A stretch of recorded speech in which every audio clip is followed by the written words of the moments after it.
قال الله تعالى وذكر فإن الذكرى تنفع المؤمنين।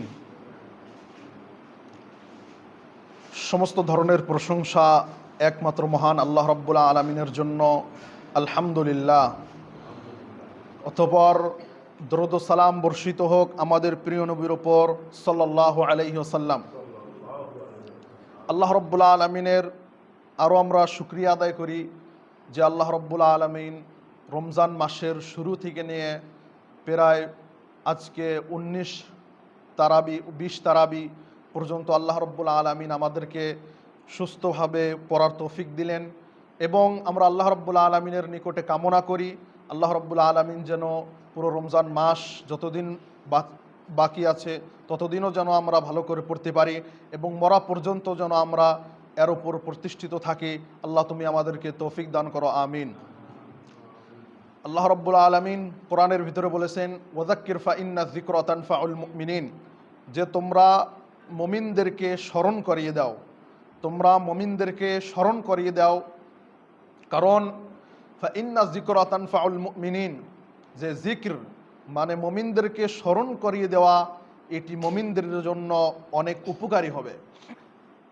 এজন্য আমরা মুসলমান হিসাবে আমাদের সবচেয়ে বেশি কানেকশন থাকা জরুরি হচ্ছে কোরআনের সঙ্গে।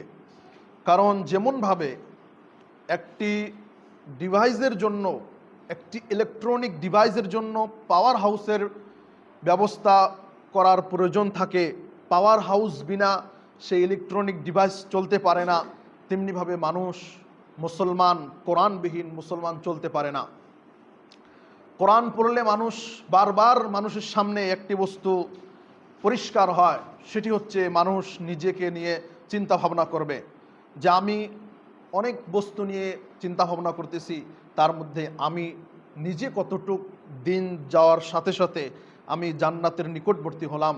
এজন্য কবি মির্জা আসাদুল্লাহ খান গালিব বলেছেন যে उम्र भर यही गलती करता रहा गालिब, उम्र भर यही गलती करता रहा गालिब, धूल चेहरे पर थी साफ आयना करता रहा। যে আমার সারা জীবন আমি এটাই ভুল করেছি, আমার সারা জীবন আমি এটাই ভুল করেছি। কি ভুল করেছি? যে আমার চেহারার মধ্যে মাটি ধুলা লেগেছিল, কিন্তু আমি ভাবছি যে না, আয়নার মধ্যেই মনে হয় ধুলা লেগেছিল, আমি সারা জীবন আয়নাই সাফ করতে থেকেছি, কিন্তু আমার চেহারা কোনোদিন সাফ করিনি। তো সম্মানিত উপস্থিতি, আমাদেরকে মনে রাখতে হবে আল্লাহর রসুল সাল্লাল্লাহু আলাইহি ওয়াসাল্লামের যে বিদায় হজের ভাষণ, লম্বা ভাষণের মধ্যে অনেক গুরুত্বপূর্ণ কথা রয়েছে। তার মধ্যে একটি গুরুত্বপূর্ণ কথা হচ্ছে এই যে মানুষ যত দিন যাবে, কিয়ামত যত নিকটবর্তী হবে, তত মানুষের সম্মুখে পৃথিবীর ভিতরে তত ফিতনা বাড়বে। এজন্য মুসলমানদের জন্য জরুরি যে মুসলমান কোরআনের সঙ্গে সম্পর্ক ভালো করবে, মুসলমান মসজিদের সঙ্গে সম্পর্ক ভালো করবে। আল্লাহর রসুল সাল্লাল্লাহু আলাইহি ওয়াসাল্লাম মসজিদ সম্পর্কে বলেছেন আহাব্বুল বিলাদি ইলাল্লাহি মাসাজিদুহা ওয়া আবগাযুল বিলাদি ইলাল্লাহি আসওয়াকুহা। আল্লাহ রসুল সাল্লাল্লাহু আলাইহি ওয়াসাল্লাম বলেছেন যে আল্লাহ রাব্বুল আলামিনের নিকটে সবচেয়ে প্রিয় জায়গা হচ্ছে আল্লাহ রাব্বুল আলামিনের মসজিদগুলো, এবং আল্লাহর নিকটে সবচেয়ে খারাপ জায়গা হচ্ছে বাজারগুলো। এই জন্য আমাদেরকে মনে রাখতে হবে যে আমাদের 24 ঘন্টার মধ্যে আমরা কতটুক সময় বাজারে কাটাই এবং কতটুক সময় আমরা মসজিদে কাটাই। কারণ একজন মানুষ যখন মসজিদে আসবে, মসজিদে আসার পরে সেই মানুষটির আরও অন্য কানেকশন থেকে সেই মানুষটি দূরে সরে এক আল্লাহ রাব্বুল আলামিনের সঙ্গে কানেকশন মজবুত করতে পারবে। এবং একজন মানুষ যখন বাজারে যাবে, বেশি বেশি বাজারে থাকবে, তাহলে সেই মানুষটার কি হবে? সেই মানুষটি বিভিন্ন মানুষের মজলিসে বসবে, এবং যখনই বিভিন্ন মানুষের মজলিসে বসবে তখনই কোনো না কোনো পাক দিয়ে গীবত বদনামের মতো হারাম কাজ আমাদের দ্বারায় সংগঠিত হয়েই যাবে। এজন্য আমাদের জন্য জরুরি আমরা বেশি বেশি মসজিদমুখী হব এবং আমরা কোরআনের সঙ্গে আমাদের সম্পর্ক আরও বাড়ানোর চেষ্টা করব। কারণ একজন মানুষ যখন ডেইলি কোরআন পড়ার চেষ্টা করবে, কোরআন বোঝার চেষ্টা করবে, নিজের ভিতর থেকে অনেক ধরনের প্রশ্নগুলোর অ্যান্সার এমনি পেয়ে যাবে। তারপর বলেছিলাম যে আল্লাহর রসুল সাল্লাল্লাহু আলাইহি সাল্লাম বলেছেন যে কিয়ামতের আগ মুহূর্তের সময় আমরা বসবাস করতেছি। হুযায়ফা রাদিয়াল্লাহু তাআলা আনহু, বিখ্যাত সাহাবী, তিনি একদিন দুইটি পাথর নিলেন। পাথর নেওয়ার পরে, দুইটি পাথর একত্রিত করার পরে অন্য সাহাবাই কেরামদেরকে জিজ্ঞেস করলেন, হে আমার সাহাবাগণ, বন্ধুগণ, তোমরা বলো এই দুইটি পাথরের মধ্যে কি কোনো ধরনের আলো, কোনো ধরনের রোশনি দেখা যায়? অন্য সাহাবাই কেরামগণ বললেন যে না, এই দুইটি পাথরের মধ্যে অল্প সংখ্যক আলো দেখা যায়। হুযায়ফা রাদিয়াল্লাহু তাআলা আনহু বলেছেন যে এটি হচ্ছে উদাহরণ যে কিয়ামতের আগ মুহূর্তে দিন যত যাবে তত হকের আলোটা এইভাবে কম হতে থাকবে এবং বাতিল অনেক বাড়তে থাকবে। এবং আল্লাহর রসুল সাল্লাল্লাহু আলাইহি সাল্লাম আমাদেরকে যে মূলনীতি দিয়ে গিয়েছে, শুধু বস্তুগুলো শোনার জন্য নয়, বরং বস্তুগুলো ইমপ্লিমেন্ট করার জন্য, এর উপর আমল করার জন্য আল্লাহর রসুল সাল্লাল্লাহু আলাইহি সাল্লাম যেই দুইটি রুল বলে দিয়েছে, আজকে সারা পৃথিবীর মানুষ যদি সেই দুইটি রুলের উপর আমল করে, আজকে পৃথিবীর ভিতরে কোনো ধরনের মতভেদ থাকবে না।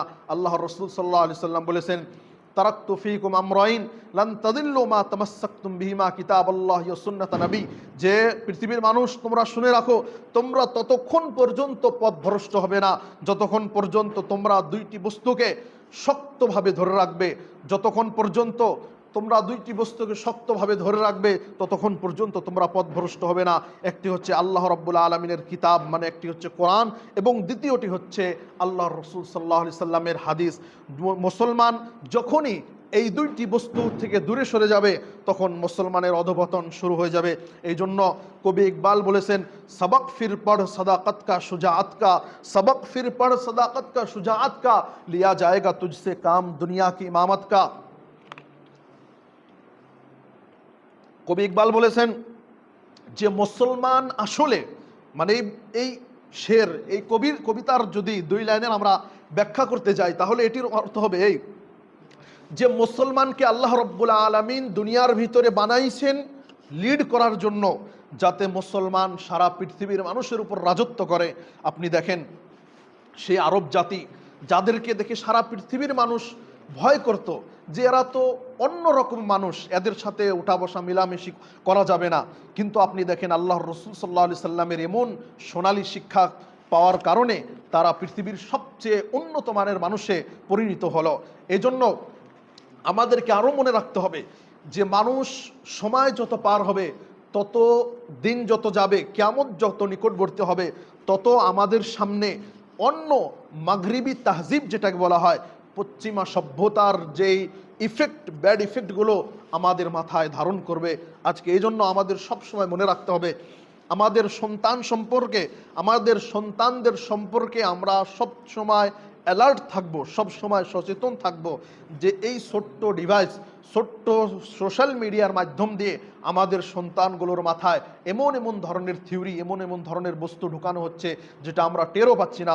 এই জন্য কবি ইকবাল বলেছেন যে মেখানা यूरोप के शान है निराले, मेखाना यूरोप के शान है निराले, देते हैं सुरूर अव्वल लाते हैं शराब आखिर।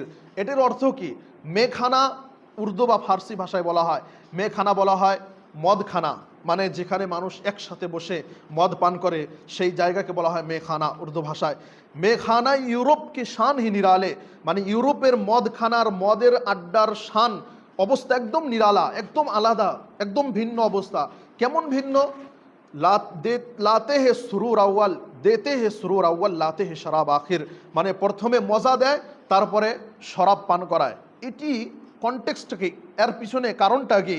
এর পিছনে আপনি যদি দেখেন তাহলে আপনি যখন বাইতুল মাকদিস, ফিলিস্তিনের ইতিহাস পড়বেন, লম্বা ইতিহাসের মধ্যে আপনার সামনে এই কথাটি স্পষ্ট হয়ে যাবে যে সালাহুদ্দিন আইয়ুবী রহিমাহুল্লাহ, যিনি বাইতুল মাকদিস বিজয় করেছেন, তো ওই সময়কার অবস্থা কী ছিল? ওই সময় মুসলমানদের যে অবস্থা, সমস্ত মুসলমান ইউরোপীয়দের সামনে, ইহুদিদের সামনে বিকৃত হয়ে গেত। এবং সালাহুদ্দিন আইয়ুবী রহিমাহুল্লাহ, আপনি তার জীবনী পড়তে পারেন, আপনি আশ্চর্যিত হবেন যে সালাহুদ্দিন আইয়ুবীকে সেই ইহুদিরা কি কি ধরনের পরীক্ষা নিয়েছে। সালাহুদ্দিন আইয়ুবী সমস্ত পরীক্ষায় পাশ করে গিয়েছে। তো ওই সময় মুসলমানদেরকে ধ্বংস করার ইউরোপীয়দের একটা বড় হাতিয়ার মাধ্যম এখনও আছে।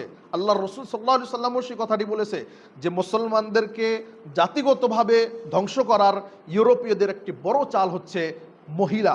ওই সময় মুসলমানদেরকে সুন্দরী সুন্দরী ইহুদিদের মেয়ে, ইহুদিদের মহিলাদেরকে দিয়ে তাদের সাথে হারাম রিলেশনশিপ করানোর পরে যখন তারা মাতাল হয়ে যেত তখন তাদেরকে মদ পান করানো হতো। মদ পান করানোর পরে তাদেরকে যা ইচ্ছা তাই করানো হতো। এই কথাটির দিকেই ইঙ্গিত করে বলেছিলেন যে দেতে হে সুরুর আউ্য়াল লাতে হে শরাব আখির, মানে প্রথমে মহিলাদেরকে দিয়ে নাচ গান করিয়ে, জেনা করিয়ে, শান্তি তৃপ্তি দিয়ে তারপরে তাদেরকে মদ পান করিয়ে তারপরে তাদেরকে যেভাবে ইচ্ছা সেইভাবে ব্যবহার করা হয়। এই জন্য আমাদেরকে মনে রাখতে হবে ফিতনার যুগ। আজকে চোখ খুললেই ফিতনা, রাস্তা দিয়ে হাঁটলেই ফিতনা। এমন ফিতনার সময় আমরা যতটুক সম্ভব আমরা নিজেদেরকে এই সমস্ত ফিতনা থেকে নিজে দূরে থাকব এবং নিজের পরিবারকে দূরে রাখার চেষ্টা করব। এবং এর জন্য জরুরি হচ্ছে যে আমরা শরীয়তের এলেম অর্জন করব, শরীয়তের জ্ঞান চর্চা করব। এবং আল্লাহ রাব্বুল আলামিন আমাদের জন্য এত বড় একটি অপরচুনিটি, এত বড় একটি চান্স, এত বড় একটি গোল্ডেন মৌকা আমাদেরকে আল্লাহ রাব্বুল আলামিন দিয়েছে। এমন একটি স্থানে আল্লাহ রাব্বুল আলামিন আমাদেরকে একটি মসজিদ তৈরি করার তৌফিক দিয়েছে এবং আমাদের জন্য কর্তব্য হলো যে আমরা এই মসজিদকে আবাদ করব। এবং শুধু রমজান মাসেই তারাবি পর্যন্ত সীমাবদ্ধ নয়, বরং রমজান মাসের পরেও আমরা আরও অধিক হারে আসার চেষ্টা করব, যাতে করে আমরা নিজেরা মসজিদে আসব, আমাদের সন্তানদেরকে মসজিদে নিয়ে আসব, যাতে করে ছোট্ট থেকেই তাদের মাথার ভিতরে একটা ইসলামিক আদর্শ তাদের মাথায় ক্যাপচার হয়ে যায়, পিকচার হয়ে যায়, যাতে করে তারা পরবর্তীতে তাদের অন্তরের ভিতরে যেন ইসলামের প্রতি, ইসলামিক আদর্শের প্রতি মহব্বত থাকে। এবং আমাদেরকে আরও মনে রাখতে হবে যে আমরা যখনই দিনের কাজ আরম্ভ করব তখনই আমাদেরকে বড় বড় পরীক্ষা নেওয়া হবে এবং সেই পরীক্ষায় আমাদেরকে পাশ হতে হবে। তারপরেই সেন আল্লাহ রাব্বুল আলামিন আমাদেরকে জান্নাতে দিবে। আমরা মুসলমান হয়ে নামাজ রোজা সব করার পরে ডাইরেক্ট জান্নাতে চলে যাব, এটা কথা নয়, অত সহজ নয় জান্নাতে। আল্লাহ রাব্বুল আলামিন কোরআনে স্পষ্টভাবে বলেছেন যে তারা ঈমান এনেছে এবং তারা কি ধারণা করে যে তারা ঈমান আনার পরেই শুধু ঈমান আনলো আর জান্নাতে চলে গেল, অত সহজ নয়। কারণ জান্নাতে যাওয়ার জন্য দুনিয়ার ভিতরে অনেক ধরনের পরীক্ষার সম্মুখীন হতে হবে এবং সেই পরীক্ষা আমাদেরকে প্রমাণ করতে হবে যে একমাত্র আমরা শুধুমাত্র আল্লাহর বান্দা এবং আল্লাহ রাব্বুল আলামিনকে ভয় করি। আমরা পৃথিবীর আর অন্য কোনো মানুষকে ভয় করি না বা অন্য কোনো জাতি, অন্য কোনো মতবাদের সামনে আমরা মাথা নত করি না। এই জন্য আল্লাহ রাব্বুল আলামিন কোরআনের ভিতরে যারা মসজিদ বানায় তাদের ফজিলত বর্ণনা করতে গিয়ে একটি কথা লাস্টের আয়াতের শেষের অংশের ভিতরে আল্লাহ রাব্বুল আলামিন বলেছেন যে ইন্নামা ইয়া'মুরু মাসাজিদাল্লাহি মান আমানা বিল্লাহি ওয়াল ইয়াউমিল আখির ওয়া আকামাস সালাতা ওয়া আতাজ যাকাত। এতটুকু কথা আল্লাহ রাব্বুল আলামিন বললেন যে ইন্নামা ইয়া'মুরু মাসাজিদাল্লাহি মান আমানা বিল্লাহি ওয়াল ইয়াউমিল আখির ওয়া আকামাস সালাতা ওয়া আতাজ যাকাত, যে মসজিদ আল্লাহ রাব্বুল আলামিনের ঘর পৃথিবীর ভিতরে তারাই বানায় যারা আল্লাহ রাব্বুল আলামিনের উপর ঈমান আনে, সালাত আদায় করে, যাকাত আদায় করে। এই দুই তিনটি গুণ বর্ণনা করার পরে আল্লাহ রাব্বুল আলামিন বললেন ওয়ালাম ইয়াখশা ইল্লাল্লাহ, তারা শুধুমাত্র আল্লাহ রাব্বুল আলামিনকে ভয় পায়, আল্লাহ ব্যতীত আর অন্য কাউকে ভয় পায় না। এই জন্য আমাদেরকে মনে রাখতে হবে আন্তরিকভাবে আমরা কখনো দুর্বল হব না। সিচুয়েশন, অবস্থার পরিস্থিতি যেই ধরনের হোক না কেন, আমাদের ভরসা শুধুমাত্র একমাত্র আল্লাহ রাব্বুল আলামিনের উপর থাকতে হবে।